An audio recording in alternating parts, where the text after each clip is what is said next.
tre.radio.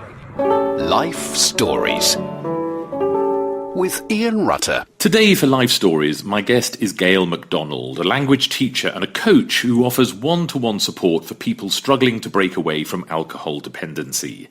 Gail and her husband and two sons live on the eastern edges of Granada province. Gail, thank you very much for being my guest on Life Stories. Thank you for having me. I'm excited to be here. Excellent. Now, Gail, I mentioned in my introduction, you have two career paths, one of which is particularly personal to you. So Tell me a little bit about Sober Bliss and what you do here in Spain. Okay. Sober Bliss is a coaching program. And basically I help people, in particular women, I have to say, who are struggling to break free from the hold that alcohol has over their lives. They feel that alcohol has kind of hijacked their life. It's the main thing that they think about. And deep down, they want to remove alcohol from their life because of the negative impact that it's having. But people come to me when they find that they just simply can't do it, or it's too much, or they're struggling with the process. Okay, so, are we talking about alcoholism here, or just an unhealthy approach to the amount they drink? Where are you pitching this? Well, it's kind of both. I work with people who have been drinking for many, many years, and they're just kind of sick of it. And they want to make the change, and they're really struggling. I don't work with people who have an actual physical dependency on alcohol, because that's, it's a medical thing and people often have to go into hospital because it can be quite dangerous if you're physically dependent on it. So probably in the main, it's people who are mentally more dependent on it than physically. They rely on it to get through their daily life, or they just find that they're drinking every day and they don't understand why, or they just can't stop drinking every day. It's more of a tolerance, a reliance that people build up over the years, and they want to stop, but they can't. Right. Reading your website. So I had a look at your website, and I've read some of your blog entries, and it's slightly bizarre. It was slightly concerning for me because your account of your life with alcohol sounds like the story of almost everyone in today's society. So working too hard, not seeing enough of partner or family, drinking socially. And I was reading this thinking, oh my goodness, this sounds like my story. When does this tip over into something different? It all depends on the individual. You're right in what you say, that alcohol is such an integral part of our life. It's intertwined with everything. It's intertwined with relaxing, with socializing, with celebrating, commiserating. And people just do it sometimes without thinking about it. And I suppose the point where people tend to think, something's not quite right here, is when they try to stop or cut down and they can't, or the mere thought of giving up or, moderating terrifies them. They can't imagine life without it.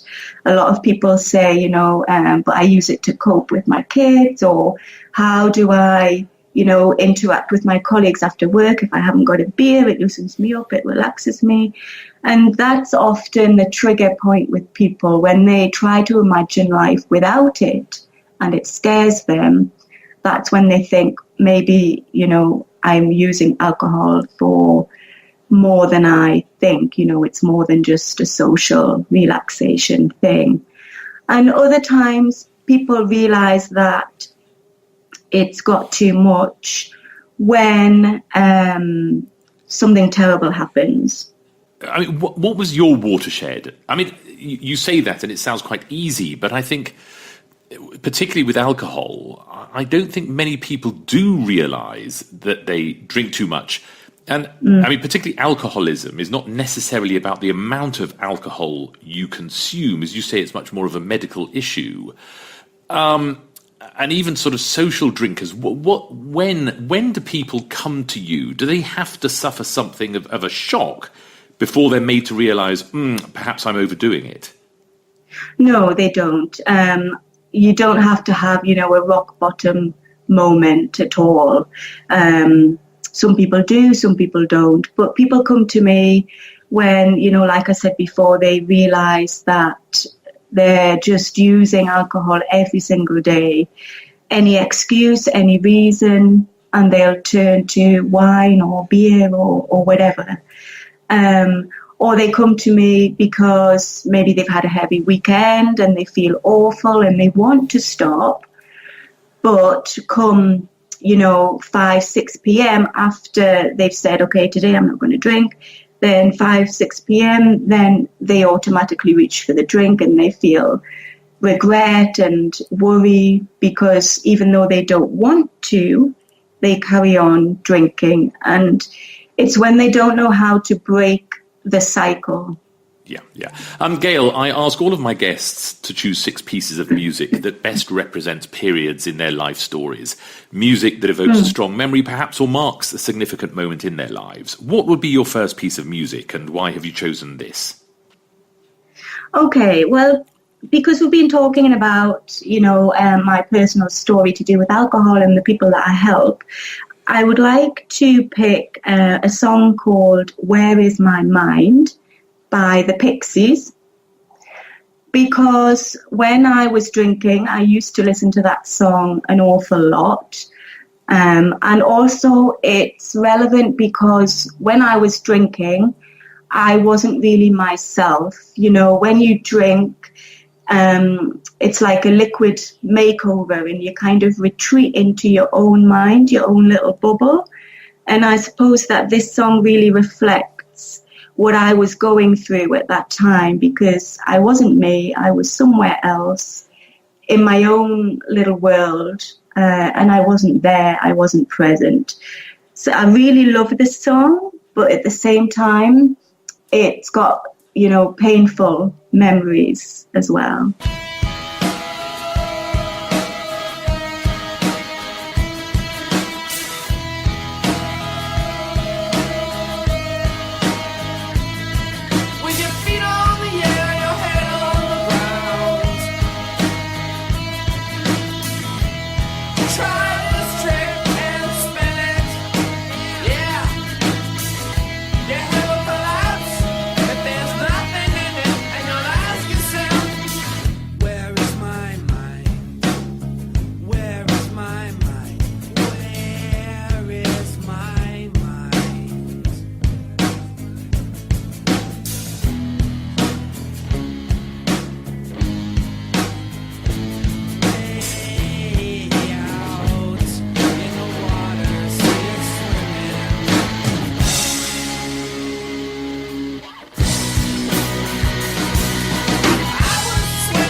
Gail MacDonald is my guest today, sharing her life story. Gail runs the coaching and advice website Sober Bliss, helping people to rediscover a life without alcohol.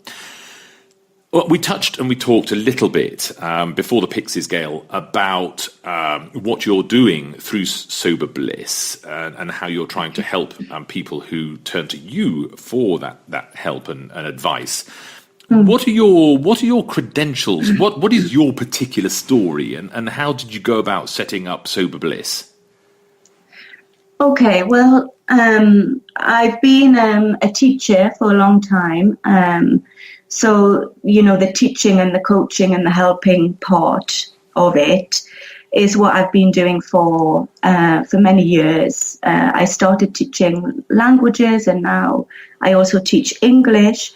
But when you're a teacher, you're not just somebody who passes over information. You're a social worker, you're a therapist, you help people a lot in various different aspects of their life, not just what it is that you're trying to teach them.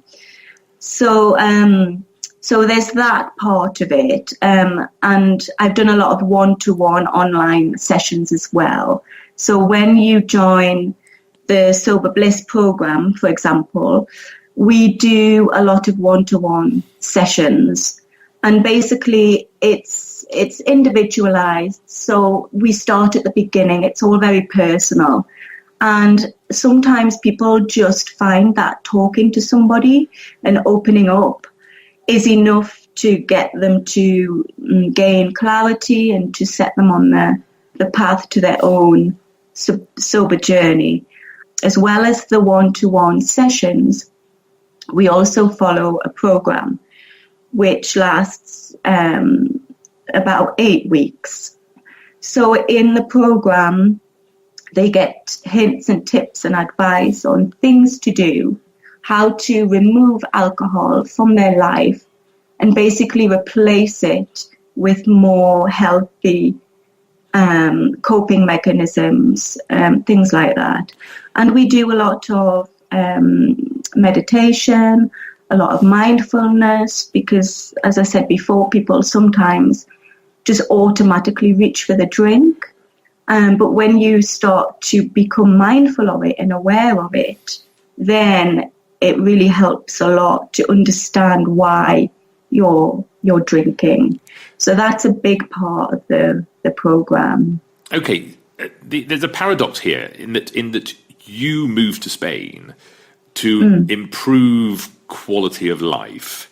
Yeah. Yet through that move, you ended up, and this is something you mentioned in a newspaper interview, that after some time you realized that you were drinking to help you get through the day in an area where you'd moved to improve your quality of life. So what happened to you? I know. Well, yeah, it's crazy. And even now, thinking about it and talking about it, I feel, shame, regret, because I kind of wasted a good few years, I suppose. And I feel really regretful about that, because I've got two boys who, should be and should have been my life. They are my life, but yet I was drinking to escape, if you like, to cope. And I suppose it started like it does with a lot of people. You start by drinking socially, you go out. I remember in the beginning when we first moved to Spain, my husband and I used to go to bars quite a lot because it helped us improve our Spanish. Because alcohol loosens you up, it makes you more inclined to talk to people, and it makes you less embarrassed to have a go at practicing your Spanish. So it kind of started there, and then we would drink at home, we drink at the weekends, we drink after work, and then gradually, I can't really pinpoint an exact moment, but it got to the point where we always had to have beer or wine or both in the house. And if we didn't, then it would be a kind of panic or upset, kind of in the sense that something was missing, It's ridiculous, but that's how it was. You mentioned two words in that last piece. You drank to escape and cope. What were you escaping from, and what were you trying to cope with? Yeah, well, probably both of them are kind of related. I suppose I drank to cope with being alone in a foreign country, because when you first come here, it's all great and it's like, you're on holiday, but you can't be on holiday forever. So I drank to cope with, daily kind of Spanish things that happened. Also to cope with loneliness in some respect, even though I had my family around me. We lived in quite a remote area where we lived. It was more holiday home kind of territory. So in the winter, for example, we were probably the only one or two families there. And it did get lonely. It did get boring. And if it's really cold outside or it's snowing and you're in the middle of nowhere, what do you do? So I kind of drank to cope with that and escape as well, to escape the pressures of having a business, to escape the pressures of, being a mother, to escape into my own little world, to have me time. So escaping and coping with life in general. I used alcohol to help ease me through the process. Yeah. Okay. What's your second piece of music, Gail, and why did you choose this piece? Okay, my second piece of music is by The Orb, and it's called Little Fluffy Clouds. And I've chosen that because, as I mentioned before, we used to live in the middle of nowhere. We had a cave in the outskirts of the village where we live now. And the sky was just absolutely mind-blowing, awesome, amazing. You could sit out there for hours and just look at the clouds. And it was like nothing that I'd seen before coming from Newcastle upon Tyne, which is obviously a big city in the northeast of England. So the lack of pollution and just the amazing sky is why I've chosen this song. What were the skies like when you were young? They went on forever. We lived in Arizona, and the skies always had little fluffy clouds, and then they were long, clear, and there were lots of stars at night. They were beautiful, the most beautiful skies, as a matter of fact.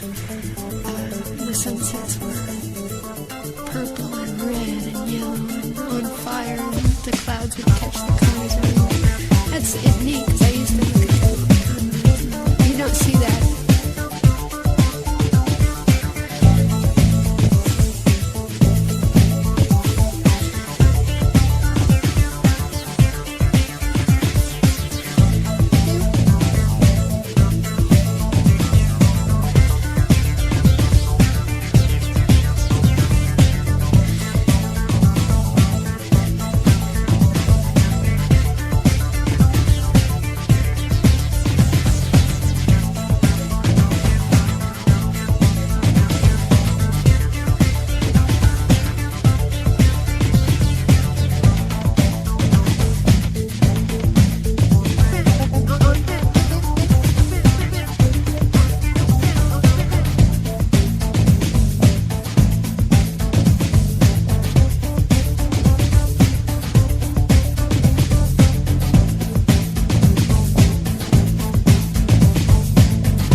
clothes around. That's neat, 'cause I used to... This is Talk Radio Europe. Life Stories with Ian Rutter. You're listening to Life Stories, and my guest is Gail MacDonald, a resident of a small village in eastern Granada province, a language teacher and a coach helping people rediscover a life without alcohol. It sounds strange, Gail, and I don't mean to sort of dwell on it too much, but you know, escaping to Spain to many people is the start of a brand new life, and it's an adventure and it's excitement. From talking to you, it sounds a little bit as though it was partly the catalyst that led you to drinking too much, in that you were facing the challenges over here. Was after the move to Spain, was life as you expected, or was it tougher than you expected that then resulted in your reliance rather than dependency, but a reliance on drink to help you through the day? I suppose it was a bit of both. When we first got here, we had to renovate our own cave. So we lived in a caravan in the garden for quite a few months. So that was an adventure. Our son was 2 then, and he had, I suppose, a young boy's dream world. He was playing in the sand, he was running around outside, and it was an adventure to start with. But then when the money ran out, kind of real life takes over. We weren't fortunate enough to come over here with lots and lots of money. We had just enough money to buy and renovate our cave and then maybe see us for a few months. So we had to think about work. And with that comes the stress. And I suppose then drinking to relax and to enjoy ourselves. We used it more to cope with the stress, of not having work, of not having any money, and then starting a business, which over here in Spain is a complete nightmare at times, and it was very difficult. So we used it I personally used it, to congratulate myself on having done a bit of Spanish paperwork, or to commiserate, or to cope with the stress of daily, business life and motherhood. So I suppose it's because real life took over and I couldn't cope with it at times. Yeah, it's because you left the northeast of the UK with everything bundled into your caravan and drove down to Spain. I mean, when you were planning this adventure, did you have a clear idea as to what you were going to do, or was this all a little bit a bit pie in the sky, for want of a better phrase, that you were thought, right, we have a little bit of money, let's go down to Spain and make this new life and see what happens? No, it was kind of all or nothing, really. I was a teacher, secondary school teacher in the northeast of England. Where we lived wasn't the best area in the world. My husband was a stay-at-home dad, so he was looking after our son at the time. I was working quite far from home, so I would leave at 5:30 in the morning to get to work. I probably didn't get back till 6 or 7. So we were like ships, we didn't see each other. I didn't really see my son. And when I was studying at university, I did spend some time in Spain, and I really liked it. And my husband started looking at properties in this area, and he came across the cave houses. And it kind of happened really quickly. We knew we wanted to move somewhere and begin again. And we came over here one Easter, I think it was Easter of 2004, to look at some caves and stay in a cave house. And my husband in particular just fell in love with the whole way of life, the area. So we came home and we put everything on the market and it sold, and we came down here with no plans really to ever go back. I was a teacher, so we said, if it gets difficult, then I can go back to the UK and do supply. And I started teaching English in the village as well. So it wasn't like a 5-year plan or let's see what happens or, we didn't leave a property in the UK to rent. We sold everything and that was it. Old life gone, new life. And we had to make it work. Yep. There was no alternative. Okay, time for your third piece of music, Gail. And what did you choose for your third piece and why this particular piece? Okay, my third piece of music is by Leona Lewis, and it's called Collide, because this is a song that I have on my iPod, and it's a perfect running song. I'm really lucky where I live now and where I used to live in the cave that we have fantastic countryside. So running is something that I did in particular when I stopped drinking to kind of escape again, but escape in a more healthy way and get outside and get out of my head and all the feelings that I was having to cope with. And this song just really boosts you up and makes for excellent running because you push yourself and you can just revel in her voice and the feeling of freedom and escapism when you're running. Know that you're never alone. In me you can find a home. When you're in unfamiliar places, count on me through life's changes.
My guest this week sharing her life story is Gail MacDonald, a language teacher and a coach who helps people rediscover their lives after alcohol.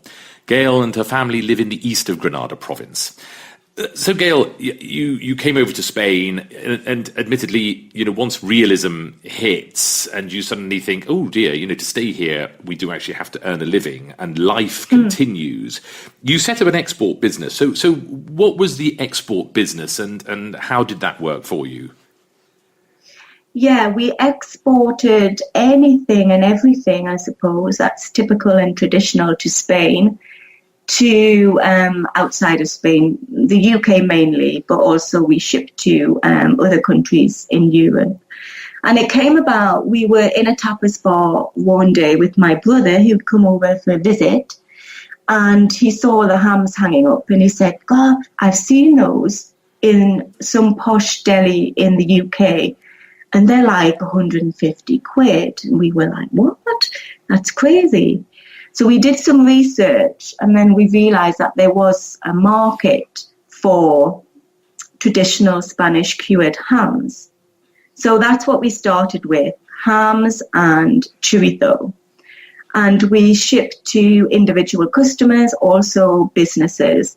And then over the years, we gradually extended our stock to include anything Spanish, really, coffee, beer, wine, ceramics, other chorizos and sausages and anything Spanish that was difficult or expensive or impossible to get in the UK. So we started off in the back bedroom of our cave, and then after about 4 years, we rented a small place in the village. We had an office there, And then a couple of years after that, we looked into a warehouse, because by that time we were sending pallets of goods to the UK and Australia as well. So we'd reached, quite a wide customer base. So we needed somewhere a lot bigger with easier access. So we eventually bought a warehouse on the outskirts of the village, which is where I am now. So how did the business go? And is it still going? Are you still working at that business? No, not to the extent that we were. We've wound it down so that I can concentrate on my English teaching and now obviously with Sober Bliss. And we kind of wound it down because the products that we were selling weren't unique. They weren't a luxury anymore. You can go to Tesco's and buy a Spanish ham for 29 quid, complete with ham holder and everything. So people, obviously, after the economic crisis and then there's the whole Brexit worry, people are obviously more money conscious, and they just can't justify spending, £150 on a ham when they can get as near as the real deal for less than £30. So that kind of had an impact. We still had a lot of customers and we kind of felt a bit bad for letting them down.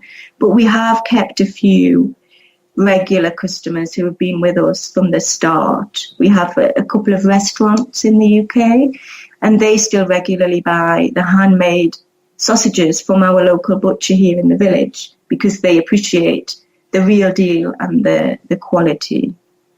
Yeah. Time for your fourth piece of music, Gail. What have you chosen for your fourth piece, and why have you chosen this? Okay. My fourth piece is it's the White Stripes, and the song is Just Don't Know What to Do With Myself. I think the original was Dusty Springfield, but I like the White Stripes version because I'm a bit of a rock chick, you could say. And I've chosen this song because I really like it. And actually, I heard a version of it in one of the newer Auf Wiedersehen Pets a long time ago. And I really like that version, but I really like the White Stripes version as well. And this kind of explains a bit about my life after I stopped drinking, because when you do finally remove alcohol from your life, you kind of don't know what to do with yourself, because in the past, every afternoon, every evening would be taken up with drinking alcohol. And then when it's gone, you basically have to find something else to do, and it can be a bit difficult. So that's why I've chosen that song, because I didn't know what to do with myself.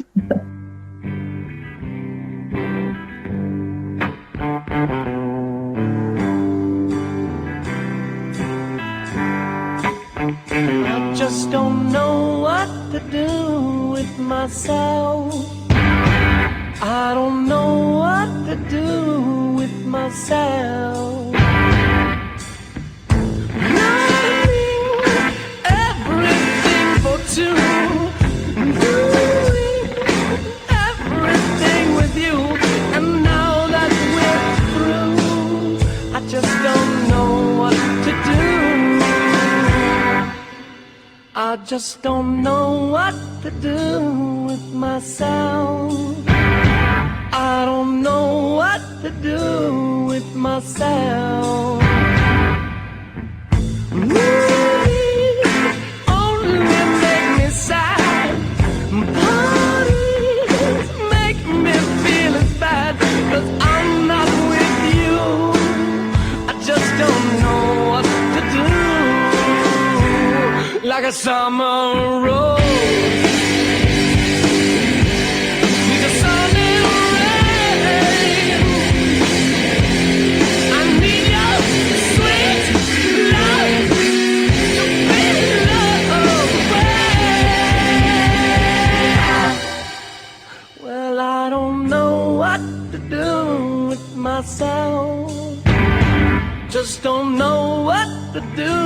with myself. Everything but you. Doing everything with you. And now that we're through, I just don't know what to do. Like a summer rose. The sun and rain. I need your sweet love to be love away. I just don't know what to do with myself. Just don't know what to do with myself. Just don't know what to do with myself. I don't know what to do with myself. Talk Radio Europe. TRE. Life Stories. With Ian Rutter. Gail MacDonald is my guest today, sharing her life story. Gail is a language teacher and a coach who offers advice and support to people who have a reliance on alcohol.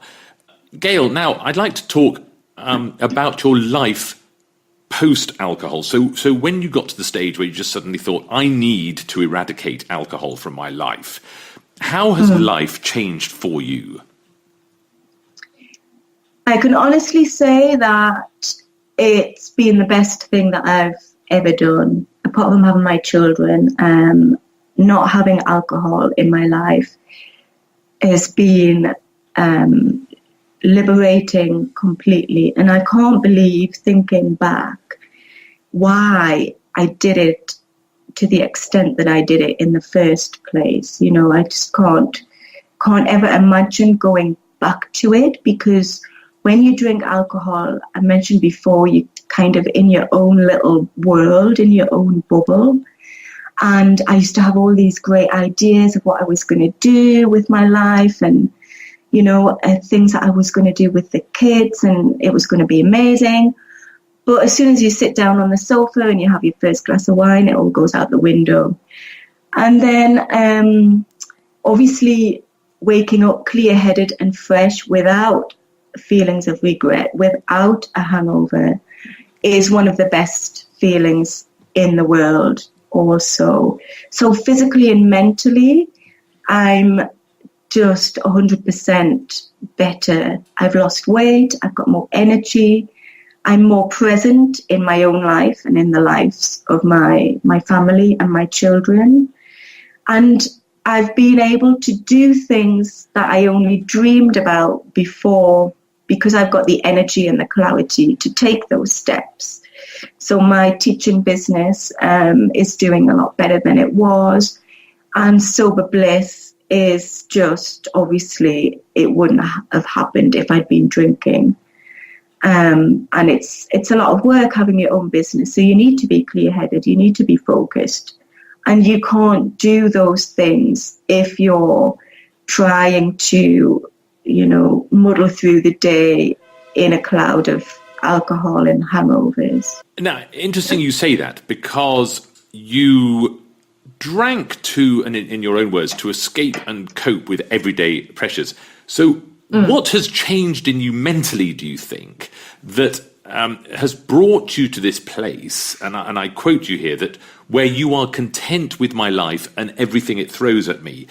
So how have you found that mental resilience now without the alcohol that, as you say, used to help you cope with the day-to-day pressures? What has changed in your life to allow you to find that level of contentment? I suppose that I've got to know myself more and really understand what I can cope with and what I can't cope with, and have the ability to cope with these things in a more positive, healthy way. Because obviously when you rid yourself of alcohol, life suddenly doesn't get better overnight. You know, you still have bills to pay, you still have bad days, but it's learning to understand that in reality, alcohol doesn't help you cope with those problems. It merely blots them out for a little while. And in fact, if you continually to use alcohol to blot these things out and you don't do anything about them, then they become more difficult to manage and to handle. So personally, I've done a lot of journaling, and I do this with my clients as well, where, you know, you write down everything and anything that you're feeling. And when you look into yourself more, it sounds a bit woo, but it's not. You discover more about yourself, you discover more what you're capable of, and it gives you the strength to face these things positively and head on. When I was drinking, certainly, I used to bury a lot of problems in the bottle, if you like, instead of doing something about them then and there. And also we do a lot of meditation and mindfulness, which ties in with being self-aware and knowing who you are or who you want to become. Yeah. A time for your fifth piece of music, Gail. What have you chosen for your fifth piece, and why this one? Okay, my fifth piece of music is my most favourite song in the whole wide world. And it's by Metallica. I'm a huge Metallica fan, and I've been learning some Metallica songs on the guitar. Not this one, though, because it's quite tricky. So this song is called Hero of the Day. And as I say, it's my favourite song, the most favourite song I've got in the whole wide world. But also, it kind of depicts where I am in my life at the moment in regards to my family. Because I've got my oldest son now will be 17 in January, and he's at that stage where he wants to leave, do his own thing, and find his own way in life and his own hero of the day. So this song is about me being left at home. If you listen to the lyrics, it explains that it's about a mother, I suppose, letting her child leave the nest, find his own way in the world, and all the worry and the concern, but also the joy and everything that goes with it.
So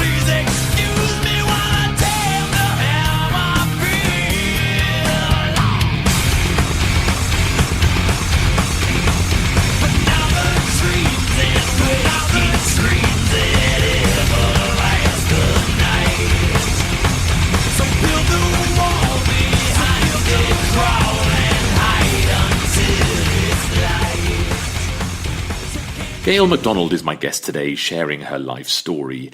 Gail and her family live in a small village in the east of Granada province, and Gail is a language teacher and coach, helping people rediscover a life without alcohol. Gail, how long ago was it that you moved to Spain?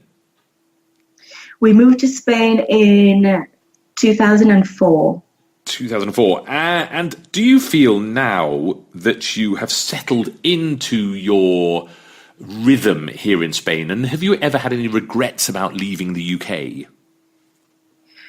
No regrets at all whatsoever. In fact, my husband has never been back to the UK in 14 years. I've been back twice, and the last time I think was about 11 years ago. So we're well and truly settled here and happy here. And yes, definitely we found our own rhythm. I've got 2 sons at school. They're, so happy here. We're really lucky that it's a small village and everything's, safe, which is one of the reasons why we came here. I wanted to bring up my children in a safer environment than where we were living in the UK. So for them, this has been the best decision that we've made. They do miss out on, there's no cinema, big shopping centres, that kind of thing. But what they miss out on, that side of things, they gain so much more of living where we do. So no regrets at all. Even through the tough times, I still wouldn't go back and change it. If I had to do it all again, I would do it again. Maybe slightly differently, but I would still come here, yeah. Yeah. And you've obviously mentioned that you have lived through some challenging times, and you're currently living in the industrial warehouse that you bought for your business. And you've mentioned that you're living there while you work out what the future holds. Do you know what the immediate future holds? Do you have any plans? Do you make plans? Or are you living very much for the moment? A bit of both, I suppose. My children are kind of crucial ages in their education. The oldest one, he's got a couple of years left, and then he's got to decide what he wants to do. He's quite clear that he doesn't want to stay in the village, but he wants to remain in Spain to go to university. So that's his plan. The youngest one is, I think, he's year 4 of primary education. So he's at a difficult age if we were to go somewhere else. He's got his friends, he's quite settled, and he's got a couple of important years coming up. So definitely we want to stay here for the next 5 years at least. And to be honest, although we're living in a giant sardine can of a warehouse, we're very happy here. We're on the edge of the village. Everything's within walking distance. We've got amazing countryside around us, so we can do, all the things that we want to do quite easily. And, we haven't got huge amounts of money either. So it makes sense economically also to stay where we are. And maybe, I don't know, who knows, in 5 years, personally, I'd like to be out of the sardine can in 5 years. And I don't know if that means having a house in the village, maybe moving to somewhere else in Spain. I don't know. But for the moment, we're quite happy here. Are you content? Have you found contentment as an individual? Yeah, definitely. How can people find out more about the work you do, Gail, particularly Sober Bliss? Okay, I have a website, and it's soberbliss.com. I'm also on Facebook. I have a Facebook page, which is just Sober Bliss. So you can search Facebook, find me there. I have a YouTube channel, and I'm also on Instagram, Sober Bliss again. So if you type in Sober Bliss in any of those platforms, then I should come up. If it's something that you're thinking about doing, or if you're just maybe a little bit sober curious, then I would suggest that if you sign up to the newsletter, then you'll get regular updates from me, blog posts, help and advice, and just information on what it's like to have a life without alcohol. Excellent, excellent.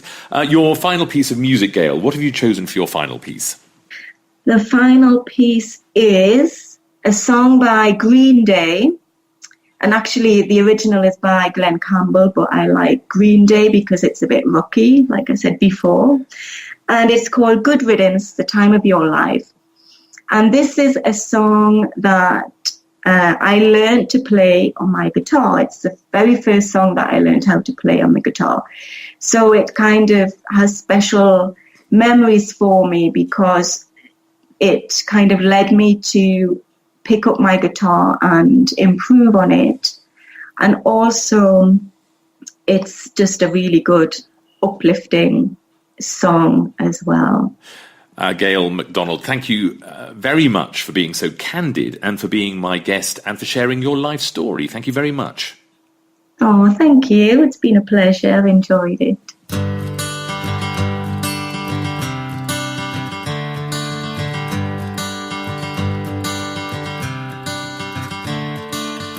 Another turning point, a fork stuck in the road. Time grabs you by the wrist, directs you where to go. So make the best of this test and don't ask why. It's not a question but a lesson learned in time. It's something unpredictable, but in the end is right. I hope you had the time of your life.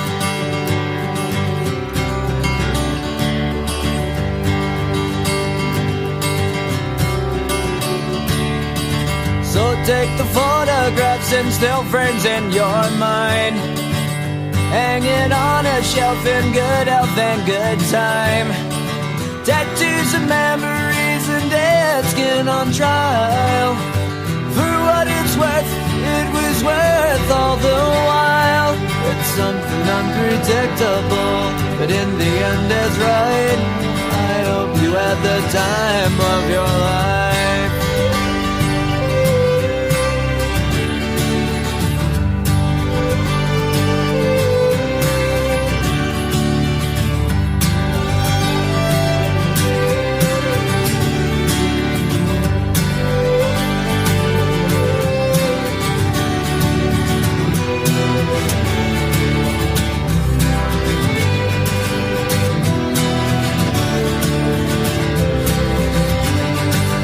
Something unpredictable, but in the end it's right.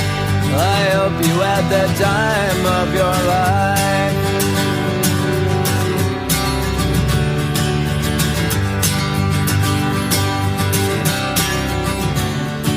It's something unpredictable, but in the end is right. I hope you had the time of your life.